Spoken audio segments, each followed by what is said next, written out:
Bismillahirrahmanirrahim. Assalamualaikum warahmatullahi wabarakatuh. Baiklah, pada kesempatan kali ini kami akan menyampaikan beberapa hal yang kami rangkumkan dari diskusi kelompok kami mengenai moderasi Islam atau wasatiyah Islam, perspektif Al-Quran, As-Sunnah, serta pandangan para ulama dan fuqaha. Pada bagian yang pertama yaitu tentang pengertian wasatiyah. Wasatiyah adalah ajaran Islam yang mengarahkan umatnya agar adil, seimbang, bermaslahat, dan proporsional, atau sering disebut juga dengan kata moderat. Tapi moderat dalam artian Islam ya, moderasi Islam seperti itu.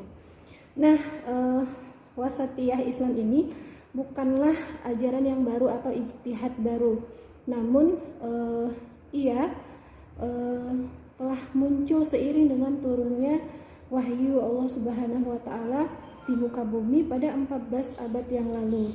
Hal ini dapat dirasakan oleh umat Islam melalui konsep dan pola hidup Nabi Muhammad SAW beserta para sahabatnya. Nah, wasatiyah ini kembali menjadi sesuatu yang baru dan fenomenal dalam pemikiran dan narasi global ini karena disegarkan kembali dan diperkenalkan kembali oleh seorang mujtahid abad 21 yaitu Al-Imam Profesor Dr. Yusuf Al-Qaradawi. Konsep wasatiyah ini menjadi menarik dan menjadi impian di kalangan semua entitas gerakan dakwah Islam, bahkan negara-negara Islam, setelah dunia Islam itu dirisaukan dengan hadirnya dua arus pemikiran dan gerakan yang mengatasnamakan Islam. Pemikiran yang pertama adalah Al-Khawarij Al-Judud atau Khawarij versi baru yang melihat Islam itu adalah agama nas dan konstan, tidak menerima perubahan dan hal-hal baru. Selanjutnya paham kedua adalah paham Mu'tazilah Al-Judud atau Mu'tazilah yang baru yang mengusung pemikiran rasionalis dan kebebasan penuh terhadap Islam. Jadi boleh dikatakan bahwa moderasi atau wasatiyah Islam terletak di antara ekstrem kanan dan ekstrem kiri, jadi berada di tengah-tengah atau pertengahan. Nah, di dalam Al-Quranul Karim, wasatiyah Islam ini terdapat dalam 4 tempat ya, dengan padanan kata yang hampir-hampir mirip. Yang pertama pada Al-Quran surah Al-Baqarah ayat 143. Di sini mengartikan wasatiyah yaitu bersikap adil dan pilihan. Tempat yang kedua yaitu di dalam Quran surat Al-Baqarah ayat 238, di mana pada ayat ini wasatiyah diartikan sebagai paling baik dan pertengahan. Nah, yang artinya peliharalah sholatmu dan peliharalah sholat wusto, wasolati wusto. Nah, jadi para ahli tafsir berkata bahwa maksud dari sholat wusto ini adalah sholat di tengah-tengah, yaitu sholat asar. Jadi letaknya antara di tengah-tengah. Ketiga, di dalam Al-Quran surat Al-Qalam ayat 28, qala awsatuhum alam aqul lakum la tusabbihun. Jadi wasatiyah dalam ayat ini bermakna orang yang paling adil dari mereka. Yang terakhir di Al-Quran surat Al-Adiyat ayat 5, fala awsatuhum alam aqul lakum laula tusabbihun. Jadi di sini wasatiyah diartikan dengan tengah-tengah ya, atau pertengahan. Arti dari ayat ini, dan kuda-kuda perang yang menyerbu ke tengah-tengah. Jadi dari 4 ayat di dalam Al-Quran menyebutkan arti wasatiyah itu dengan padanan yang hampir sama, yaitu pertengahan. Wasatiyah dalam As-Sunnah. Wasatiyah telah diucapkan dan dilafazkan oleh Nabi Muhammad SAW dalam beberapa hadisnya. Pertama, wasatan, moderat bermakna keadilan. Nabi Muhammad memaknai dan menafsirkan kata wasatan adalah keadilan. Yang dimaksud keadilan di sini ialah bahwa umat Islam adalah umat yang menempatkan sesuatu pada tempatnya, menyikapi sesuai dengan porsinya dan keadaannya. Kedua, wasatiyah bermakna posisi tengah penuh berkah. Wasat bermakna posisi tengah, posisi yang selalu diberkahi Allah Subhanahu wa taala. Hal ini menunjukkan bahwa umat Islam adalah umat terbaik karena selalu berada pada posisi tengah antara kecenderungan ekstrim pada dunia dan kecenderungan ekstrim pada akhirat sehingga melupakan dunia. Yang ketiga yaitu wasatiyah bermakna posisi terbaik, seperti harta terbaik adalah harta pertengahan, yaitu harta yang sudah dizakati ialah harta yang berkah. Selanjutnya yaitu wasatiyah menurut para ulama fuqaha. Konsep dan pengertian wasatiyah dalam pandangan para ulama. Pertama, menurut Imam Ibnu Jarir At-Tabari. At-Tabari berpendapat bahwa umatlah umat moderat karena mereka berada pada posisi tengah dalam semua agama. Mereka bukanlah kelompok yang ekstrim dan berlebihan seperti sikap ekstrimnya Nasrani dengan ajarannya kerahibaannya yang menolak dunia dan kodratnya sebagai manusia. Umat Islam juga bukan seperti bebasnya dan lalainya kaum Yahudi yang mengganti kitab-kitab Allah, membunuh para nabi, mendustai Tuhan dan kafir padanya. Akan tetapi umat Islam adalah umat pertengahan dan seimbang dalam agama. Maka karena inilah Allah menamakan mereka dengan umat moderat. Yang kedua yaitu Imam Abu Hamid Al-Ghazali. Imam Abu Hamid Al-Ghazali beliau berpendapat dalam karyanya Ihya Ulumuddin ketika membahas sikap para sahabat Nabi SAW terhadap dunia pada bab zuhud. Al-Ghazali berkata bahwa para sahabat tidak bekerja di dunia untuk dunia, tapi untuk agama. Para sahabat tidak menerima dan menolak dunia secara keseluruhan atau secara mutlak, sehingga mereka tidak ekstrim dalam menolak dan menerima, tapi mereka bersikap antara keduanya secara seimbang. Itulah keadilan pertengahan antara dua sisi yang berbeda, dan inilah sikap yang paling dicintai Allah.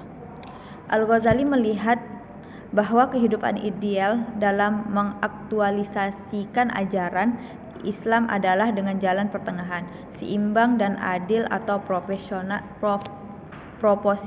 antara dunia dan akhirat, antara rohani dan jasmani, antara materi dan spiritual. Walaupun Al-Ghazali dikenal dengan pandangan tasawufnya dalam kehidupan zuhudnya, namun beliau tetap mengakui dan meyakini bahwa manhaj hidup yang paling sempurna dan sesuai dengan hakikat ajaran Islam berdasarkan Al-Quran dan Sunnah serta model hidup para salafus soleh adalah arah wasati, bukan manhaj gulu atau ta'hil dalam ajaran Islam.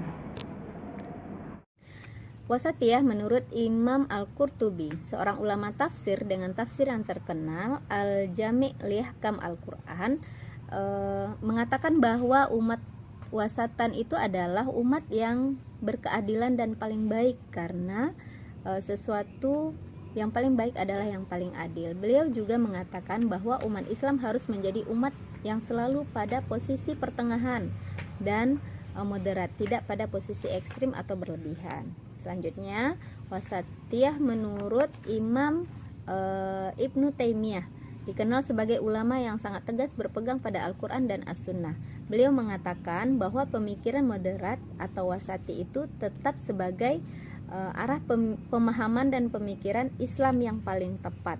Umat Islam dikatakan wasat itu karena mereka tidak berlebih-lebihan terhadap nabi mereka dan tidak menjadikan nabi itu sebagai Tuhan, tetapi tidak mengabaikan bahwa nabi itu adalah utusan Allah. Nah, beliau berpendapat wasatiyah umat itu terletak pada masalah kebersihan dan najis, halal dan haram, akhlak atau moralitas, tidak menyulitkan dan tidak memudah-mudahkan ajaran agama tersebut. Selanjutnya, wasatiyah menurut Imam As-Satibi, beliau mengatakan bahwa wasatiyah adalah karakter ulama syariah Islam. wasatiyah adalah standar syariah, dan oleh karenanya setiap ijtihad dan fatwa terkait dengan syariat harus diwarnai prinsip moderat atau wasati. Dalam kitab beliau Al-Muwafaqat berkata bahwa kandungan syariat berjalan pada jalan pertengahan yang paling adil, berada pada kemampuan hamba yang tidak menyulitkan dan tidak meremehkan. Akan tetapi syariat berada pada beban mukallaf yang seimbang dan adil, seperti sholat. Misalnya kita tidak mampu untuk sholat berdiri, maka boleh sholat duduk, ataupun tidak mampu sholat duduk, boleh sholat berbaring. Begitu juga dengan haji, diwajibkan bagi umat yang mampu, dan juga zakat, jihad, dan lain-lain sebagainya. Selanjutnya adalah wasatiyah menurut Syekh Muhammad Rashid Ridho. Dalam tafsir beliau Al-Manar menafsirkan ayat surat Al-Baqarah ayat 143 adalah umat Islam adalah umat yang dihimpun dalam dua dimensi, yaitu ruh dan jasad. Maka umat Islam adalah rohani dan jasmani. Ini menunjukkan bahwa umat Islam mengetahui dua unsur manusia dan memiliki dua kesempurnaan ini, ruh dan jasad, agar bisa menjadi saksi bagi manusia seluruhnya. Selanjutnya wasatiyah menurut Imam Hasan Al-Banna. Beliau sejalan dengan yang dikatakan oleh Muhammad Rashid Ridho bahwa umat Islam itu diatur oleh ruh dan jasad. Umat Islam memahami bahwa Islam itu mengatur hidup manusia di dunia dan di akhirat, tidak hanya di dunia saja dan tidak hanya di akhirat saja. Selanjutnya wasatiyah menurut Al-Imam Muhammad Abu Zahra, yaitu beliau ketika menafsirkan surat Al-Baqarah ayat 143, kata wasatan pada ayat ini memiliki dua makna. Yang pertama adalah sesuatu yang pertengahan antara dua hal yang bertentangan. Yang kedua, bermakna kebaikan dan keunggulan. Nah, Islam adalah agama pertengahan atau moderat yang berada pada posisi berlebihan atau ekstrim pada posisi mengurangi atau melalaikan. Islam adalah pertengahan antara sikap Yahudi dan Nasrani. Agama Yahudi telah durhaka dan lalai terhadap kewajiban mereka terhadap para nabi, sehingga mereka membunuh para nabi. Dan agama Nasrani bersikap sebaliknya, mereka ekstrim pada menghormati dan mensucikan nabi, sehingga mereka menyembah dan menjadikan nabi itu sebagai Tuhan. Karenanya manhaj atau arah keagamaan yang pertengahan atau moderat adalah tidak ekstrim dan tidak pula memudah-mudahkan atau meninggalkan. Selanjutnya wasatiyah menurut Al-Imam Al-Akbar Mahmud Shaltut. Nah, beliau berpendapat bahwa Islam adalah agama moderat karena dia terdiri dari akidah dan syariah, yaitu agama yang mengandung unsur teori dan implementasi serta aktualisasi. Akidah adalah ajaran yang bersifat teori, abstrak, dan keimanan, sementara syariah adalah ajaran yang bersifat praktek, amali, yang mengaktualisasikan teori, konsep, dan keimanan dalam kehidupan sehari-hari. Syekh Yusuf Al-Qaradawi dan gerakan modernisasi Islam. Jadi kenapa yang dibahas ini adalah Syekh Yusuf Al-Qaradawi? Karena beliau dipandang sebagai tokoh Islam dunia yang paling berpengaruh dalam Islam dengan konsistensinya pada arah pemikiran moderat dan objektif, jauh dari ekstremisme dan liberalisme ataupun permisifme. Dan beliau ini mampu mensinergikan antara pemikiran salaf dan pembaruan Islam, antara ajaran konstan dan fleksibel yang manfaat pada masa klasik serta maslahat pada zaman modern. Jadi ini kemampuan yang dimiliki oleh Syekh Yusuf Al-Qaradawi. Jadi modernisasi Islam ini sendiri atau wasatiyah Islam ini sendiri, kita sama-sama telah membahasnya di awal bahwa merupakan hakikat ajaran Islam. Dasar-dasarnya telah diajarkan oleh Rasulullah SAW sebelumnya. Dan yang membawa kembali, mengenalkan kembali kepada kita pada zaman ini adalah Syekh Yusuf Al-Qaradawi gitu ya. Dengan tentu saja dengan karya-karya beliau dalamnya ya, melalui buku dan tulisan. Nah, kenapa sampai-sampai Syekh Yusuf Al-Qaradawi ini dinisbatkan atau disebut sebagai bapak moderasi Islam. Setidaknya ada 3 hal yang menjadi alasan mengapa penulis menyimpulkan beliau sebagai ulama kontemporer dan menjadi bapak moderasi Islam. Yang pertama, beliau Syekh Yusuf Al-Qaradawi ini sangat paham terhadap muqasid syariah dan turuk istinbat nurus syariah di era modern. Dan beliau mampu beristihad menjawab problematika dan isu-isu keislaman kontemporer dalam bingkai Al-Quran dan As-Sunnah, lalu disinergikan dengan kondisi umat Islam pada saat ini atau modern. Yang kedua, beliau adalah ulama kontemporer yang pertama kali memperkenalkan kembali manhaj wasatiyah di dunia Islam. Walaupun sebagaimana tadi disebutkan, dasar-dasar arah pemikiran ini sudah dipraktekkan oleh Nabi Shallallahu Alaihi Wasallam. Yang terakhir, yang ketiga, Al-Qaradawi adalah ulama yang paling konsisten dan cerdas dalam mempertahankan manhaj wasatiyah. Jadi kekonsistenan beliau ini sampai-sampai beliau dicap sebagai ahlul bid'ah, kemudian sampai-sampai ancamannya adalah bunuh ya oleh orang-orang yang tidak menyukai beliau. Namun hal itu tidak membuat Al-Qaradawi mundur dan lemah dalam tulisan dan ceramah-ceramahnya untuk menyuarakan ajaran Islam dan moderasinya di dunia. Demikian, Assalamualaikum warahmatullahi wabarakatuh.